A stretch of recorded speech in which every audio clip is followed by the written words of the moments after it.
Okay, pay close attention as I just read this one verse from the Bible. It's James 2, verse 14. What good is it, my brothers, if someone says he has faith but does not have works? Can that faith save him? James is continuing on this theme of talking versus doing. And here he just makes it so clear and somewhat terrifying. He goes, what good is it?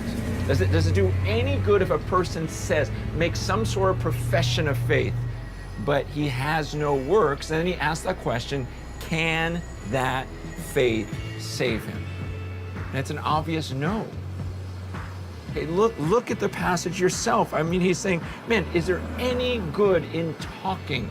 He's just proving, like, you know, saying that you're a Christian, saying that, oh, I remember when I was baptized, I remember this. He goes, what good does that do? He goes, in fact, can that faith save him? And the obvious answer is no.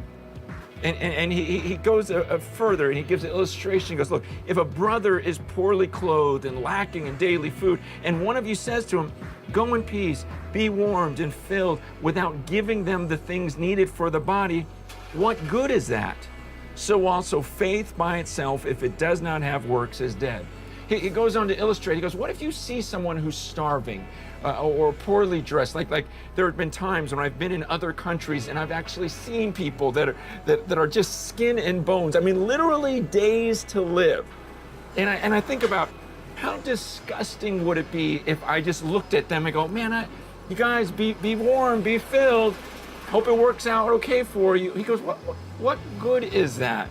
In the same way, he says, like, when you talk and call yourself a Christian, but there's no real actions to show that, he says it's dead. In fact, that phrase, verse 17, faith by itself, if it does not have works, is dead.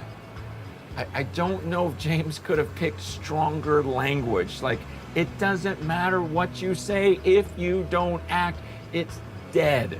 Your faith, I don't care how much you talk about it, it's pointless, it's worthless, it's dead. It's like if I told my kids, I go, hey, I got you a puppy, but it's dead. I mean, it's just like repulsive, it's pointless. And he's saying, this is how bad it is. And I think a lot of times we don't think this way. We're going, oh man, that guy's such a great teacher, or he's this, or he's that. And it's like, no, it doesn't matter what they say about their faith unless they're doing something. It's completely worthless.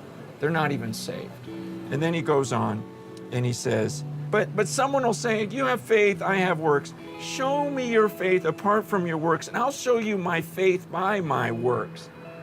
He goes, you may go, well, that's you. You're more of a doer. And he goes, what are you talking about? He goes, you're saying that you have faith and I have works. He goes, look, go ahead, talk about your faith all day. I'm going to show you that I believe by the things that I do. You're going to look at my life and go, man, there's no way he would do those things unless he really believes that there is a God up there watching him. But then here's the terrifying thought. He says in the next phrase, he goes, you believe that God is one? You do well. Even the demons believe and shudder. He goes, so your theology, like he quotes there from Deuteronomy 6:5, which a devout Jew would say at the beginning of every day, at the end of every day, you know, the Lord our God is one. He goes, you believe that? Great. He goes, so do the demons in hell. In fact, the demons take it a step further. They shudder. It's a phrase meaning it's like your hair, the hair on your arms is just standing up on end because you're so terrified. He goes, the demons in hell are terrified of God. So what's the difference between you and a demon? You say you believe in God. You might even have a fear of God. See, the difference is action. The difference is that demons, even though they know there's a God, even though they fear him, they refuse to transform their lives. They refuse to come under his leadership. But he's saying, look, your theology isn't enough.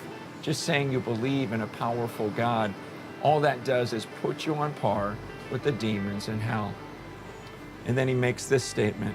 He says, do you want to be shown, you foolish person, that faith apart from works is useless?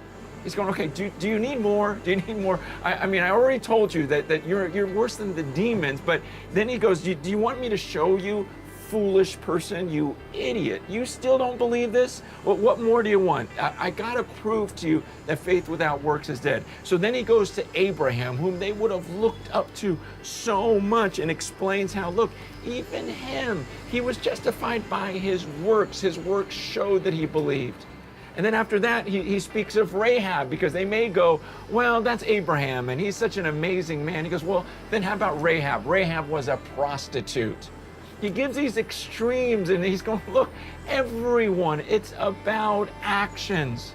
Okay? Abraham was about actions. Rahab wasn't about actions. He goes, you idiot, what more do I have to show you? And at the very end, he just says, for as the body apart from the spirit is dead, so also faith apart from works is dead. He goes, you know how once your soul leaves your body, you're dead? He goes, in the same way, once there's no actions to go with your talk, he goes, you're also dead. But this is a strong passage, and you need to look at your life in light of this and not just assume, because everyone tells you, oh, your faith is so beautiful, oh, you're such a great teacher, or whatever it may be. He goes, look at your actions to make sure that your faith isn't worthless. And if you want a quick test right now to figure out, are you just a listener and not a doer, then evaluate, what did you do this last week? What did you do after you heard the message from last week? Were there any